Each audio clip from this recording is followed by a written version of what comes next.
What do you do when you literally have $0 or a negative amount in your bank account? Now, this is something I am very, very, very, very, very, very familiar with. If you are any of my friends or family, like I am constantly going through a cycle of having money, paying off a ton of bills, trying to pay for whatever the kids need, and then I'm back at zero. And you think I'm joking? Currently, right now, I just got a text from a debt collector. Is saying I could save $53.99 by accepting their offer. I don't even want to know how much debt is because I owe a lot in debt. But I'm looking at my chime. My chime is currently negative $47.61. My checking is unfortunately negative $2. That must have just happened.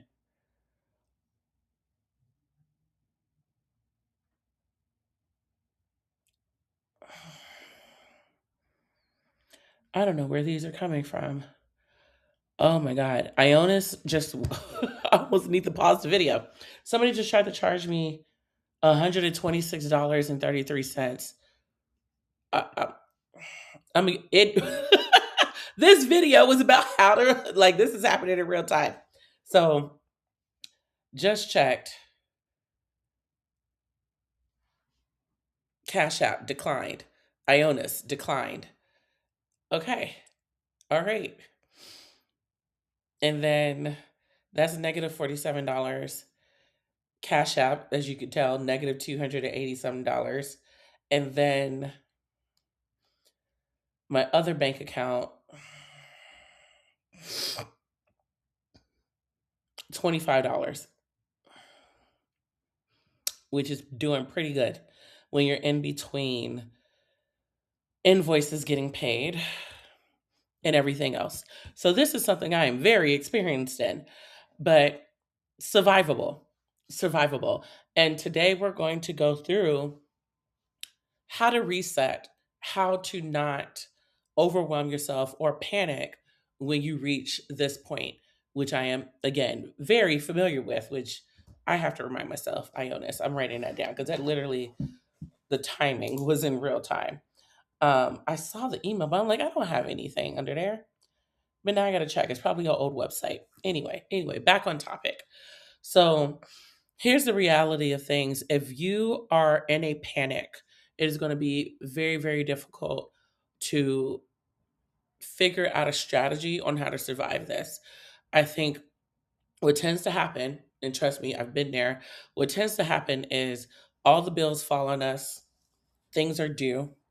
Um, like literally, I had a phone bill that was due. I didn't know how I was going to pay it.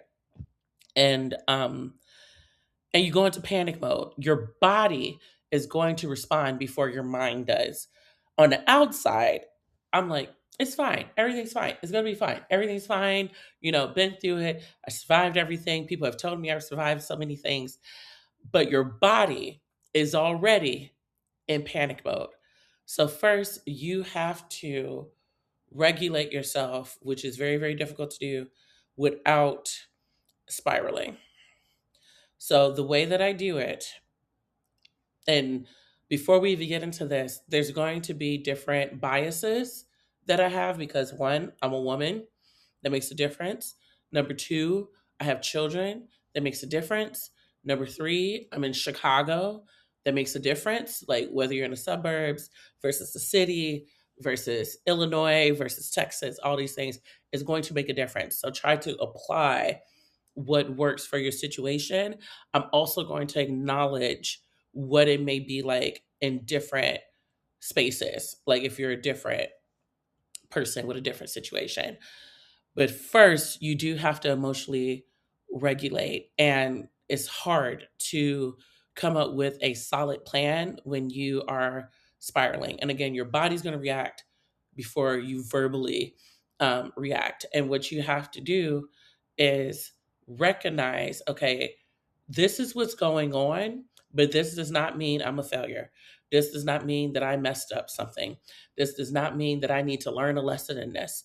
This does not mean um, that everybody else is doing better than you and you're somehow at the bottom of all of this.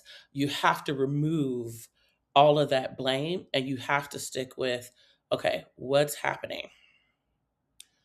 I have some bills due. I don't have enough money coming in. This is my reality. This is what it is. But then you also have to do a form of grounding yourself. So you have to tell yourself, like, okay, what do I actually have? And you have to think, okay, I have a roof over my head. I have food in the fridge. Nobody's in the hospital. Like you have to start. You almost that grateful list that everybody tells you to create. You're gonna have to like go through that list because in the moment your body's gonna feel like everything's falling apart. Like I've been through this. Like a couple of months ago, I was like, we're gonna be back in the shelter. Like that was my number one thought every day when I woke up was we're gonna end up back in the shelter. And what that did to me was it put me in this very messed up mindset of I don't care what happens outside of this. I failed completely. I got to be that person that I was 10 years ago. Like it put me in a really, really messed up mindset that I wasn't looking at the reality that I was in. And when there was safety boats coming past, I wasn't looking at them because I'm like, we're sinking. I'm just gonna let this sink. I'm gonna let this sink. Like it got to a really, really, really, really dark space because the reality is we get exhausted, we get tired, things happen over and over and over again. And how I described it to my friends, which this is part of it too. You need to talk about how you're feeling right now, but then you need someone to pull you out of it. If you're going to go into that deep end of how we're feeling and acknowledge those feelings, have somebody to help you pull out of it. Because for me, it was exhaustion because I kept fighting to get all these things, to get stable, to take care of this bill, to take care of that bill, to do this form, do that form, go to this office, go to that office. And then I do all these things. This form isn't right. So I got to go back. I'd have missed the deadline for something. A paycheck ain't coming through. Like it just, like you're just literally trying not to drown in this water. Meanwhile, like the paddle is broken and got cracks in it. Like there's a hole in the bottom of the boat.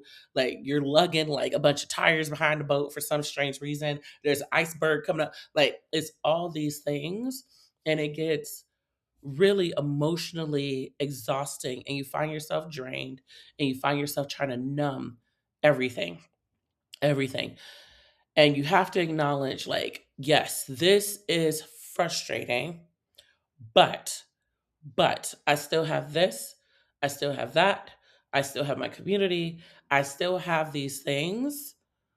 I am not dead. Something can be done. So you have to find a way to ground yourself. It may look,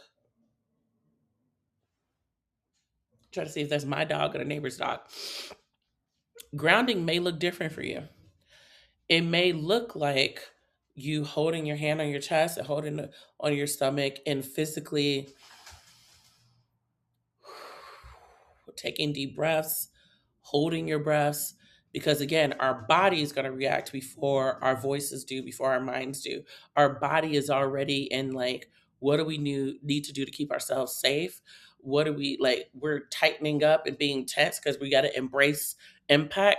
So you have to deal with that body first. It's going to sound crazy. It's going to feel crazy because you're like, all this stuff is happening. But like in the moment right now, if you are not in the hospital and if you're not in jail, or if somebody you know ain't in the hospital, your family, your kids, whatever, and like you are alive, you're breathing, you can sit in that moment and give yourself 30 minutes, then we got something. We got something. If you could sit for 30 minutes and kind of have some space to yourself to kind of strategize, then we got something. Yes, something going for us. So, first step is regulating your body, making sure your body is in a good, safe position, and then mentally allowing yourself to be frustrated. Let them tears out. Like the one thing that frustrated me so much that I didn't get a chance to talk about was I hated when something really, really bad was happening to me and my body is like panicking. I gotta like do something. And the first thing I hear is, Well, you've been through harder things before, you can get through this. And I know that that is, you know, people's versions of comforting, but it's definitely not the thing you want to hear in that moment. It's definitely not the thing you want to hear in that moment, because for us, that tells us, "Oh yeah, let me battle up. Let me get my armor on. Let me get my suit on and let me prepare." The body's like, "Let me prepare for battle," when really we need to take a moment to breathe and like calm ourselves. Because when we're in battle mode, we're like on high alert, we're in panic mode. We're like, okay, whatever pops up, I just gotta like knock it out the way. And we need to regulate first. And that is going through years and years and years of mess, of bills, of IRS issues, of all kinds of stuff. So you want to first deal with the body, whether that's getting up and taking a walk, whether that's doing a deep breathing exercise, whether that's putting yourself in a different environment. Like for myself, like I did this literally yesterday. I was feeling anxiety because I looked at my bank accounts and I'm like, oh God, what am I going to do to pull the next miracle off? Um, and what I did was I went to the library. I went to the library. I have a library card. The library has resources, which we'll get into that in a minute. And being in that new environment and reading the books that I read, because right now, I know if you are listening to this on a podcast, you might not see what I'm pulling up, but right now I'm reading Still Like an Artist. And, you know, at first, when people were like, "Oh, I'm reading," I'm like, "Do I got time? I ain't got time. I ain't got time to read no books. Are you crazy? I'm not reading no books. I got bills to pay." And um and at first I was like, I'm not about to read anything. But then when I started reading self-help books, it started to inspire me and make me think a little bit differently and strategize a little bit differently on how I'm going about things. So yesterday, and excuse me because I'm also sick at the moment, but yesterday I went to the library and I'm reading Still Like an Artist by Austin Kleon. And then I'm also reading I am reading I'm trying to think. Oh man, off the top of my head. I'm on like chapter 17 of this book. I got to look it up really quick. I am reading Atomic Habits. I love that book. Love it, love it, love it. I started Seven Habits of Highly Effective People, but it's going to take me a minute to get through that book. I'm not going to lie. And then I am going to be starting, because I just found this book today. Oh, did somebody call me while I was doing all of this? Somebody did. I'm going to ignore that. Anyway, um, I just got Emergent Strategy. I'm going to start reading that soon, but I want to finish Still Like an Artist first. Anyway, back to this. Back to this. You want to ground yourself through your body first. You want to calm your body, because if your body's not calm, the decisions you're going to make is not going to be coming from a I don't know how to describe it, a clear mindset. Is going to be coming from a panicked mindset. So that's why this part is really, really important. And I'm really harping. I just already spent like 10 minutes talking about this piece, because I learned that my pattern used to be panic about money coming in or paying a bill, and then I would literally do any type of product, any type of service, any type of anything, where I'm like, okay, let me try to hurry up and make money through this product or through this service or through whatever. And then I would throw something together. I would spend hours throwing something together, only for me to hit this blocker when I started pushing it out. Like I would spend all day trying to make this product or do this thing so I can make a quick $50 or make a quick $100. Or I would like tell people like, okay, I'm about to build some websites again, like send your referrals, all this other stuff. And I will only do it for like 24 hours. And then the next day I'm like, what was I even thinking? Or I'm like, this not even like on brand anymore. Like I'm doing something completely different. Or maybe let's say it does work and I get a client or I get somebody that's interested, but they're not paying right away. So then I'm frustrated because I done did this work a to attract a potential a lead. There we go. I'm like finding the word in real time. To attract a lead, but then that lead ends up taking like 6 months to become an actual client, and then the client is only paying like $250. So it's like, okay, I put all of this energy and effort because I was panicking and I just wanted some money right away, that I ended up like promoting the service I really didn't want to do. And now I'm kind of like stuck with a client and doing work that I really don't want to do. So I had to like, that took forever to undo. It's still some work. Like whenever somebody's like, "Oh, do you do websites?" I'm like, ah. Like I'll and then what I ended up changing it to was, if I can tackle it within an hour, if I could do tech support and you're on a Zoom call with me, then I'll do it. But if it's something where you're thinking about something and I got to do a whole uh, consultation and then I got to write a proposal, like no, I'm not. I put that boundary up for myself on what I should and shouldn't do when it comes to like hurrying up and making money. So in order for you to see that pattern, no, you need to ground yourself and avoid spiraling, because when we spiral, we're making decisions out of panic. We're not making decisions out of clarity and seeing what's actually in front of us.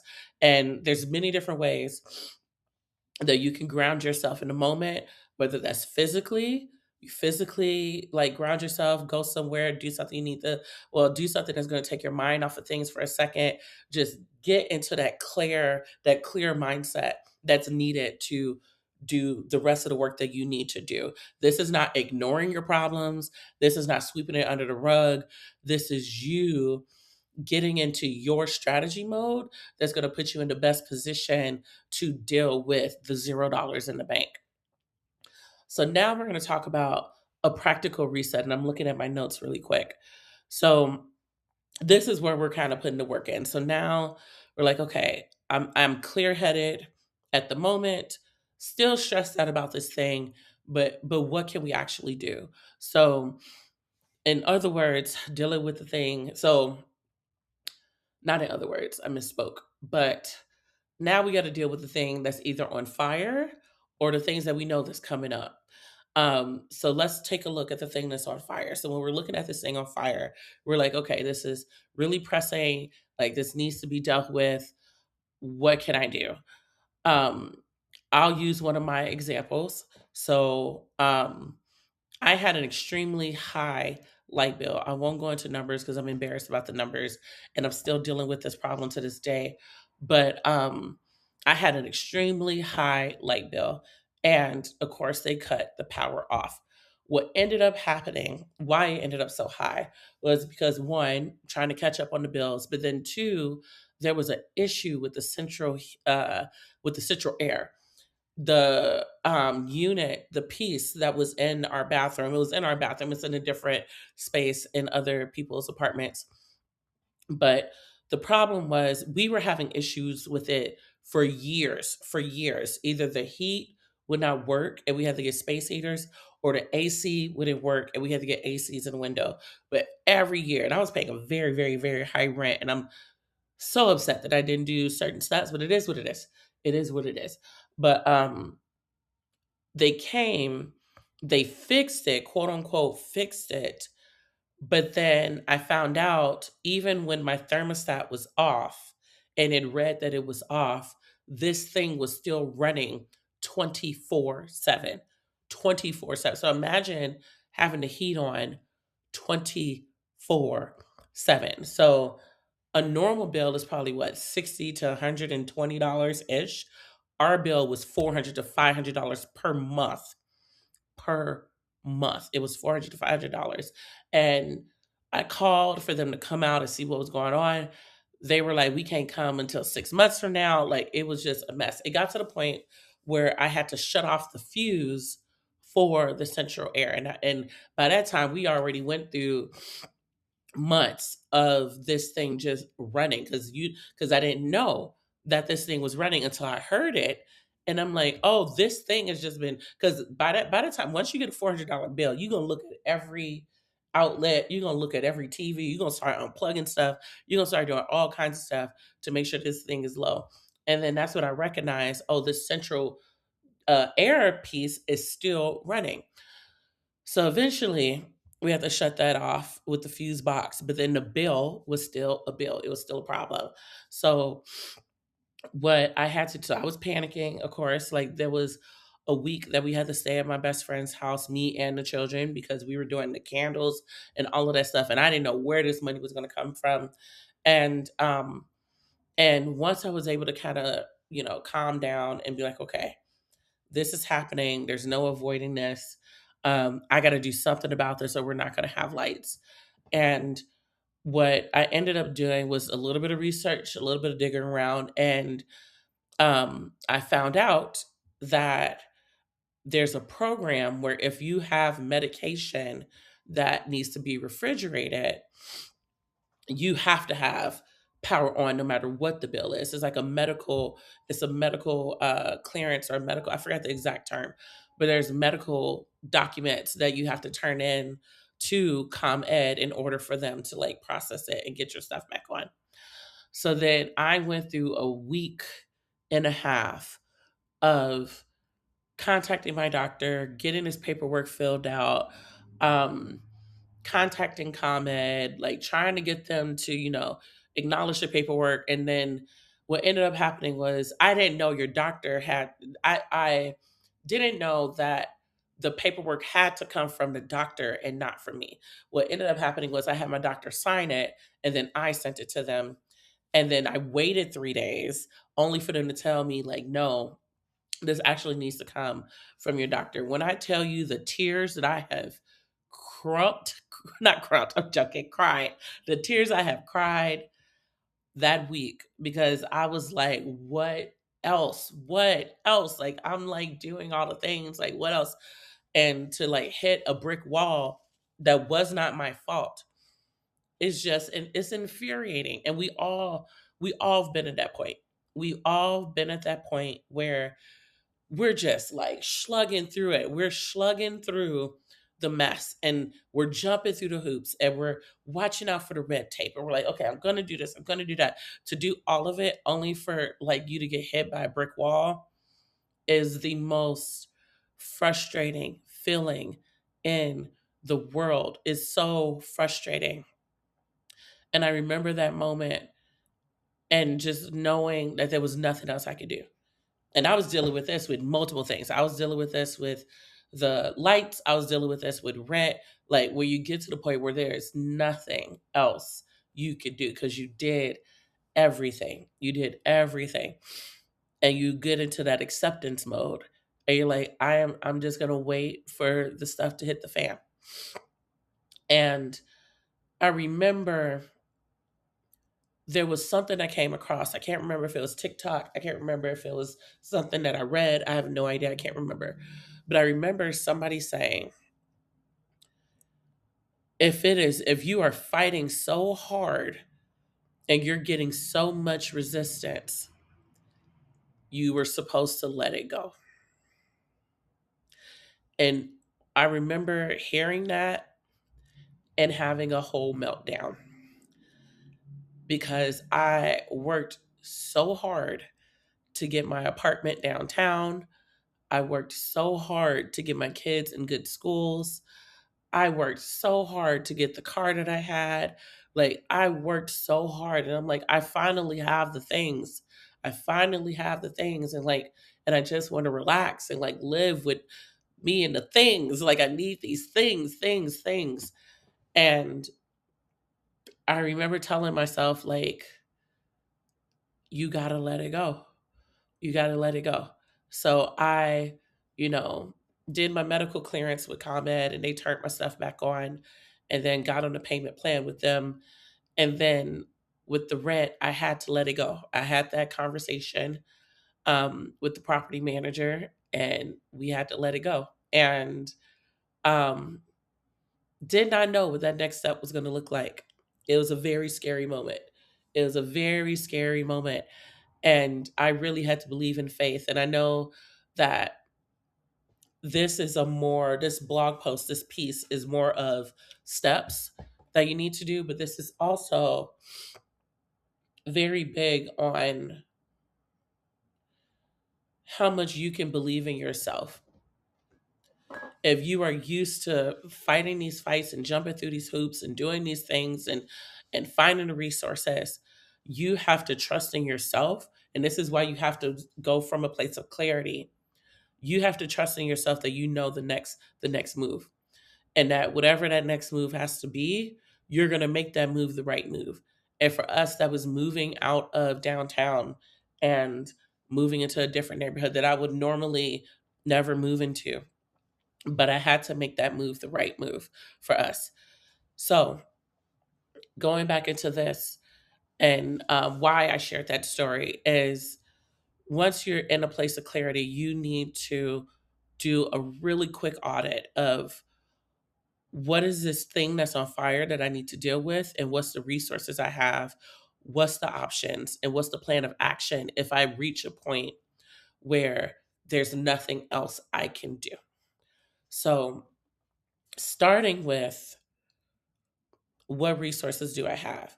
And I shared two stories. So with the ComEd situation, I had to do research because people are not going to tell you this right away.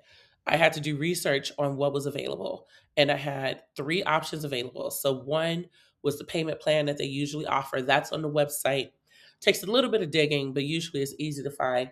I know a lot of people do it over and over and over again, myself included. Myself included. And then there is CETA. So I'm at that point where I have to redo my application with CETA. But that was a second option. And that is the one where you have to jump through the hoops, and you got to figure out the red tape, and you got to do everything before they run out of funding. Because that's a big deal when it comes to CETA. Whenever it's open, you have to jump right into it, because if you don't, they run out of funding and they don't even take your application, which I've done before, and I've been through it before. And then I knew there was a third option of the medical situation. So so I went the medical situation route to take care of that. So that was one small thing that I can do to get me back into a stable position. So we talked about clarity, and now we're focusing on, what do we need to do to stabilize? One thing that we could tackle to stabilize. And then there's a situation where there's nothing else you can do. Like, you did all the stuff. And for me, that was rent. That was living downtown. When you reach that point where there is literally nothing else you could do, you just got to accept what's coming. That's when you start planning the backup plan. You're like, okay, I done did everything. I done reached out. I done found the resources. And like for us, or for me, when I found that resource, they rejected my resource. Like, nobody really knew about that part. I found assistance, and then they, not the people who was helping me, the management, they rejected that resource. So I had to accept it. I was like, that's everything I did under the sun. So I gotta deal with that realization. So started coming up with the backup plan, and then the backup to the backup plan, and then um started working through how to do that. So you're going to have to come up realistically more than one option. Usually, like, when there's nothing else, when it's something you could do, pick an option, see if that work, move on to the next one. When there's nothing else you can do, come up with three. Come up with three backup plans of, like, okay, can I live with a friend? And this is just me talking off of my example. Can I live with a friend? Do I need to go to a shelter? Can I find another apartment? And then for those plans, map out, what does that actually look like? Who do I need to contact for these things? What is that process going to look like for me and my kids? Now, I know for people who don't have kids, it's going to look a little bit different. People are going to look at you a little bit different. Um, that is something that I realize with the people that I personally work with is, if you are a man or if you don't have children, people think that it's actually an easier situation, but it's actually a harder situation. And it's harder because a lot of nonprofits and resources, they cater to mothers and children's. Like they cater to that. So when you're a single individual, a able-bodied single individual, you actually have less resources, or you're like deprioritized on the list when it comes to getting help, because they're like, okay, well, this person has, extra kids and stuff, and you don't. So your plan is going to look a little bit differently, because your resources of who can like actually help you, it shifts a little bit. Where like a mother, somebody with kids, or a parent, I won't even say a parent, a mother, a parent with kids can go to a program and potentially get help, um, that is focused on housing and support and all of that stuff, and might get in quicker, versus if you're a single person, you might have to go the workforce option, and then get support through that workforce organization. And all of this is trial and error. If I was a single individual, no kids, no nothing, I'm trying everything when it comes to government support, nonprofit support. I'm trying anything and everything. Um, Versus, having kids and trying to figure it out that way. You could do everything, anything and everything too. But if I was a single individual, I would do workforce force first. If I'm employed, find anything through the people I'm employed with. If I did a training program, find anything that training program is connected to, and find resources that way, if it was me. But there's probably more stuff out there. That's just off of what I know as a woman with kids. So then when we're thinking about like, okay, there's nothing else we could do, this thing is out of our hands, then we need to think about the income. And that was what I was spoken to. That is what I spoke to earlier when it comes to when I was spiraling. I'm like, okay, what's one thing that's gonna bring me some money? You want to make sure that this thing is either, if you're an entrepreneur, aligned with your brand, or if you're not a entrepreneur, is something that you are able to do with the skill set that you have. A lot of people, and okay, here's the thing. It should be something not only that aligns with the skill sets that you have, but also you need to be open to other things that's not traditionally aligned with what you do. This was a hard conversation, specifically for me, being somebody with an entrepreneur mindset. So, we're going to talk about the entrepreneurs, and then we're going to talk about the non entrepreneur route. So, from an entrepreneurs, you want to do something that's aligned with your brand. And I say that because if you are heavy on social media, I am heavy on social media. I'm not saying I got a ton of followers and all this stuff, which technically depend on the platform, whatever. But you have built up a relationship with your audience, whether you know it or not, whether you know it or not, your audience know you for something. And if you come out the woodworks, like if I tomorrow, or I won't even say tomorrow, if I today was like, I'm about to sell t-shirts, my people gonna be like, where did this come from? They're gonna be like, okay, I might share it, whatever, but like it's going to take so much more work for me to push these t-shirt sales onto my audience, because they already know me from other stuff. So they're going to have to get to know who I am as a t-shirt, business owner, and then I will have to like work through that. Now, if it was a t-shirt that was aligned to, Geek It Powered, or it was a t-shirt that was aligned to this that I'm doing right now, or if it was a t-shirt that was aligned with something else that I was doing, then that probably would make a little bit of sense. But if I was like, let me do Barbie t-shirts, all of a sudden people gonna be like, okay. So you want to make sure that it's something aligned with your brand, because it's easier for you to push that message because you're already known for something. So like for me, I'm known for tech work. I'm known for civic engagement work, being out in the community, and I'm known for you know, having talks about mental health, and also, being on this journey of finding different hobbies and finding myself and all this stuff. So that's kind of, I'm in a mix of all of that. Um, my brand is more the candid approach. I am very, outspoken, not like rudely outspoken, but I'm very like, this is how I'm going to give things to you in a real manner. I can't, like, even right now, I got an outline of how this blog post is supposed to go, how this video is supposed to go. And I have ventured off of this outline at least 20 times, and it's been 35 minutes already. So, you want to, as an entrepreneur, if you are already running a business, think quick sale, think coaching somebody really quick, think offering a class, a template, um, like, look at your existing customers and what they're coming to you for.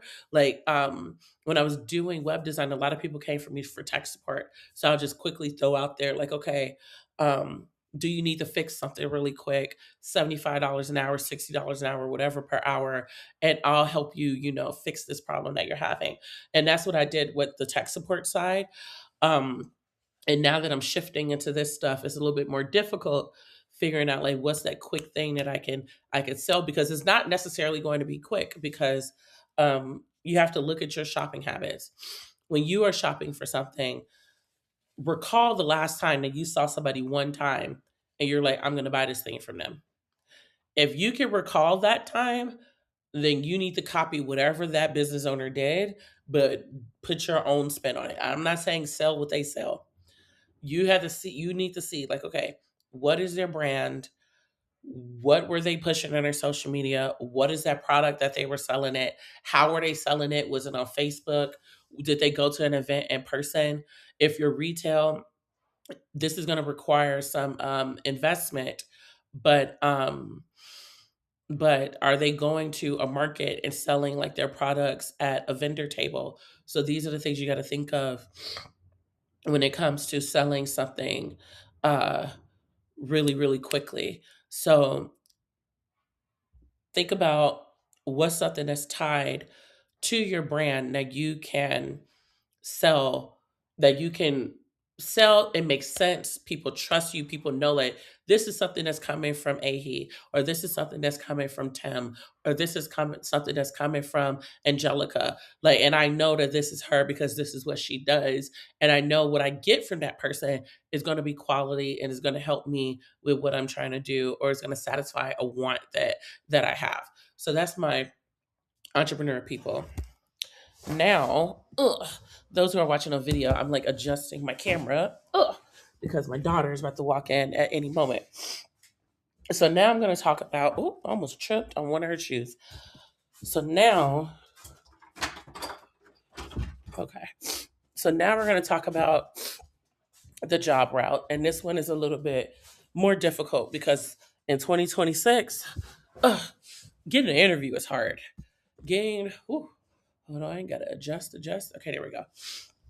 In 2026, even getting an interview nowadays is extremely difficult. So you have to decide, first and foremost, whether or not you're going to deal with a pride issue. And I say this from experience because um, I was battling a ego and pride issue. And what I was dealing with was, I've been an entrepreneur. I worked in tech for 10 years. I worked as a program manager. I work in policy. And now I got to look at cashier positions. I still work in these spaces. I still teach digital literacy classes. I'm still working on civics and policy and all that stuff, but I need extra income. I need something else to help stabilize this, because reality is you need more than one income. That is, there's no if, ands, or buts around it. There is no like, oh, I could just work this one job and wait to retire. Like, Not anymore. Now you need the backup to the backup to the backup when it comes to income. And that is just reality. And I was dealing with a pride issue because um, I have this extensive career, I have this background, I did all these amazing things, and now I gotta like work as a cashier somewhere. And I keep saying cashier, and it doesn't necessarily have to be a cashier, but it was getting to a point where it's like, okay, I got to pick up something on weekends. And for me, at the time when I had a car, it was Uber Eats. Your girl was doing policy stuff and teaching classes during the day. On weekends and at nights to 1 o'clock in the morning, she was doing Uber Eats. And there's no problem with doing Uber Eats, being a cashier. There's nothing wrong with those titles. There's nothing bad about it. It brings in the income. I can say that now.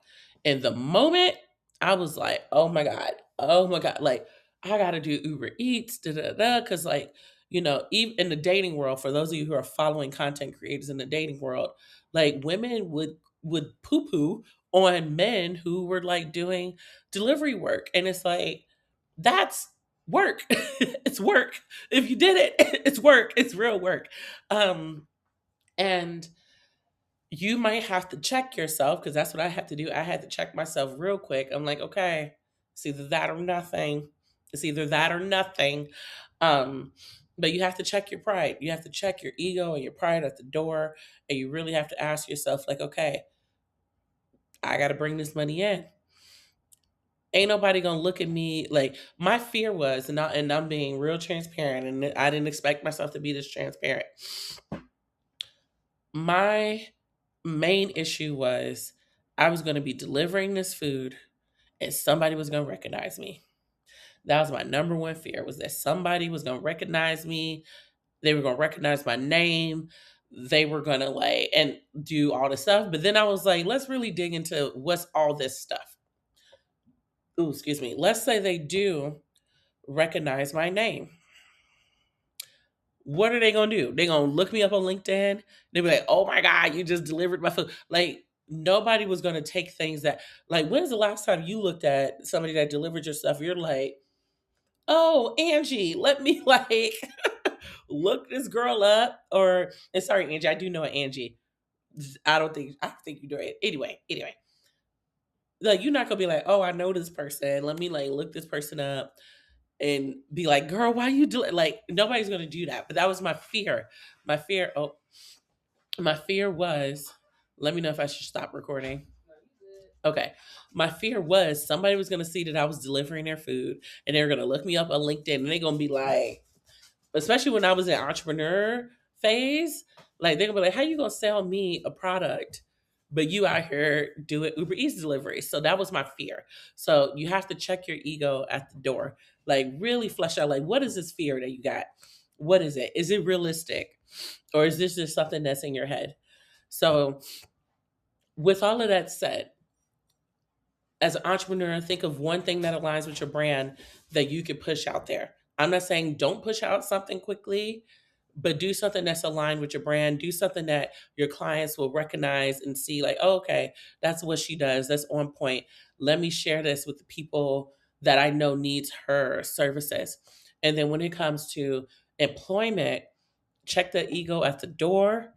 Really look at like, okay, what do I have in terms of skill sets and resume, and then apply for the jobs that align with that, and try to get some part time in, try to get some weekends in, try to do remote if you need to do remote.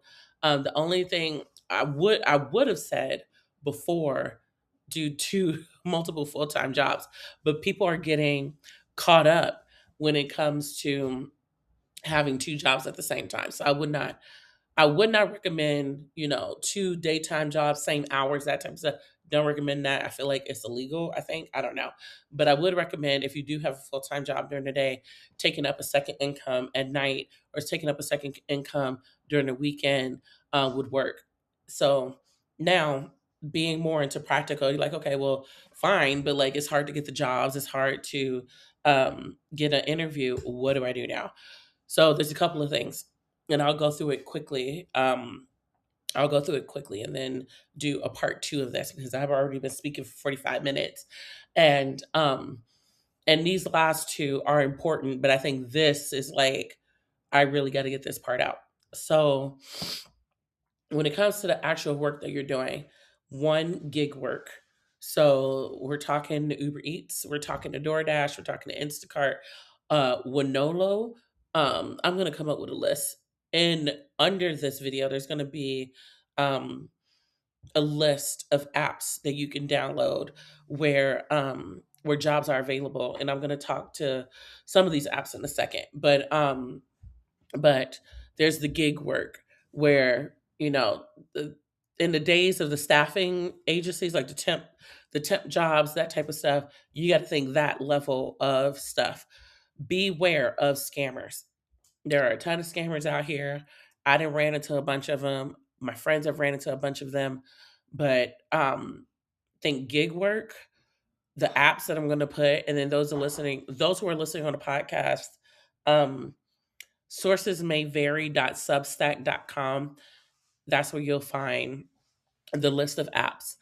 And then something about the research now, because I was talking to my friend about it, is not consultancies, um, larger corporations, larger companies are hiring from temp agencies. So your thing is you got to get connected to these temp agencies. But here's the key.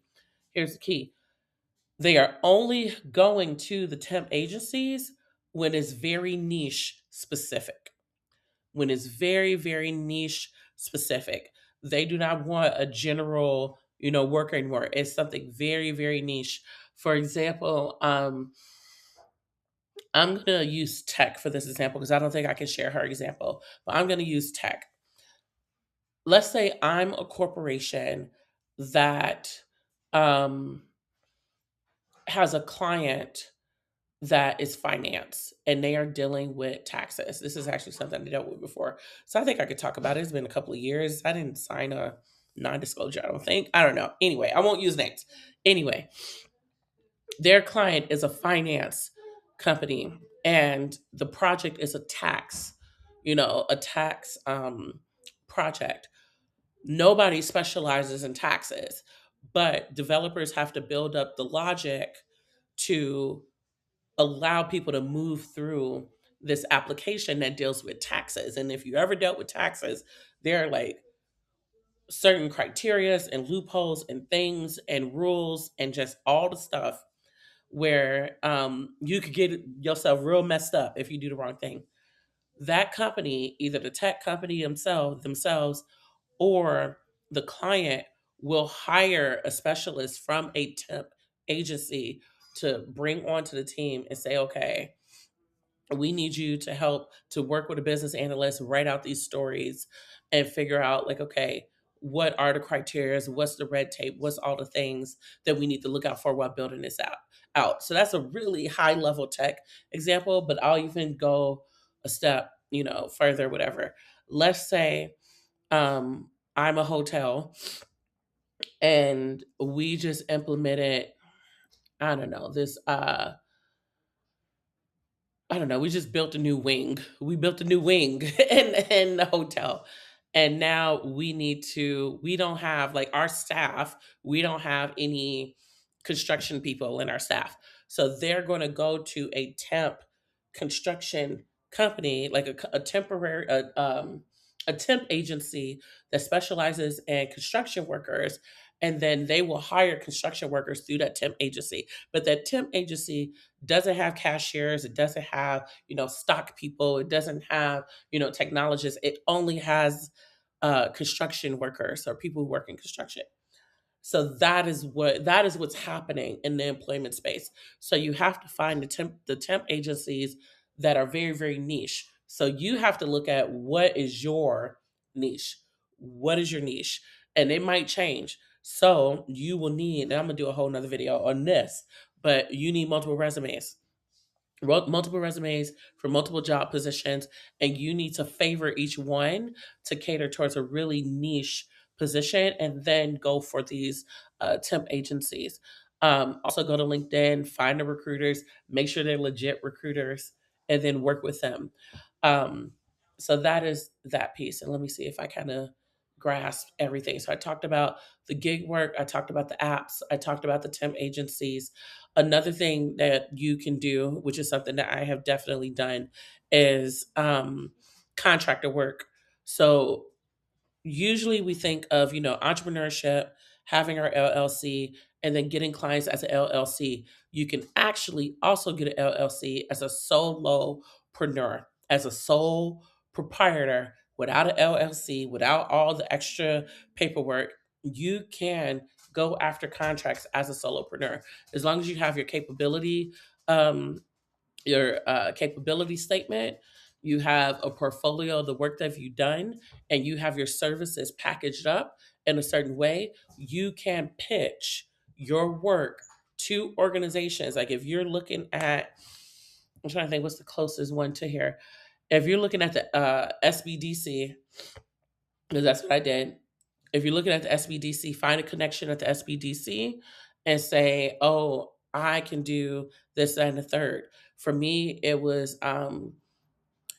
teaching. I went to them before when I was doing it for free because another org was paying me to do free classes. I went to them when I was doing free classes and I did a couple of free classes for them. So then I went back to them and I was like, okay, that program is over, but I could still teach these classes if you pay me. And that is how I ended up with my second source of income where I'm teaching digital literacy classes. So it takes a little bit of work. And I know when you're dealing with $0 in the bank, it's really hard to be like, hey, let me sit down and like plan this out and then come up with like services and like build my CV and my portfolio and all that stuff. I know it takes a lot of time and energy for that when you're dealing with zero in the bank. That's why you want to go back to that practical reset where you're like, what's the one thing to get me stable? If you're like, I ain't got time for all of that, go back to the step where it's like, okay, how do we need to get stable? Do we need to go to a nonprofit, go to their office, call them, email somebody, email a couple of somebody's, and say, okay, this is what I need help with, and have them help you so you can get stable? That's the first step. Do I need to borrow money from a friend and pay whatever it is that I need to pay? Do I need to recognize that this is a I did everything that I could moment and do the backup plan?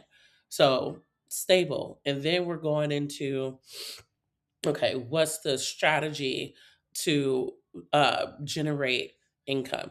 So going back again, regulating yourself where you could be clear minded about what needs to be done. Your body's going to react before your mind's going to react. So just recognize that, learn to recognize it. Do not just go for the cigarette. Do not just go for the alcohol. Do not just go for the scream and shout, let it out, unless that's helping you stabilize. Just don't do it to a person. Do it with yourself. So get your body stable, get your mind calm where you can still recognize that there's a problem, but now you're in a more clear-headed space to get to the next step, which is stabilizing. Looking at what this thing is that's on fire. Are there resources where I could deal with it? Is this I could do nothing else about this? And before giving up and saying this is a there's nothing else I can do about this, you should be trying different options. And if those things have failed and there's literally nothing else, and like you're dealing with a deadline, all kinds of stuff, then we move on to plan B. And then once we kind of deal with that, then we go into, okay, how do we tap into income generating moves? And then looking at, am I an entrepreneur? And I already established myself as an entrepreneur, or am I dealing with employment issues? And do I need to like check my ego at the door? Or do I need to like look into what's available? And then before I let y'all go, because my nose is killing me and it's stuffed up, Chicago is very saturated. This is where I go into the this depends on where you live type of stuff. Some of the gig apps is way more difficult. Amazon, I forgot what it's called. There's an Amazon thing that I tried to get into years ago. Did not work. Um, Instacart took forever to approve me. I think Uber took forever. I think it took like either 3 days or a week. I think it was one or the other, either DoorDash or Uber Eats. One of them took forever and one of them was quick. And that's because Chicago is a very saturated city. What does that mean? There's jobs available, but they get sucked up quick. Oh my God. I should be writing down all the things that I need to like talk further about. One of those things is how these jobs populate and how they get sucked up quickly, real quickly, because this is not just a individual applying for jobs problem anymore. It is companies, nonprofits, workforce organizations issue. It is a city issue. Like it's so back on track. Um with the apps, use a different location. Use a different location. In Chicago, some of these apps, nothing's available. Nothing. Might be a different case in Indiana. I know people right now that had to travel to suburbs to get certain jobs. I know that that is not the case for everybody. Some people have cars, some people do not. Some people face different dangers traveling via public transportation. That's a whole nother story. But these are some things that you can use. Um, so I'm gonna leave things at this point. This is part one because it's been an hour. I'm gonna do part two, which I'm actually gonna do more research on, and then I'm gonna come to part two. It might take me some time, but if you have any questions, feel free to let me know. Comment on Substack, comment on YouTube. I don't think I'll see anything on the podcast because I'm trying to figure out how do I even log into it. That's a whole other thing. Anyway, that is it. That is all for now. Until next time. Bye.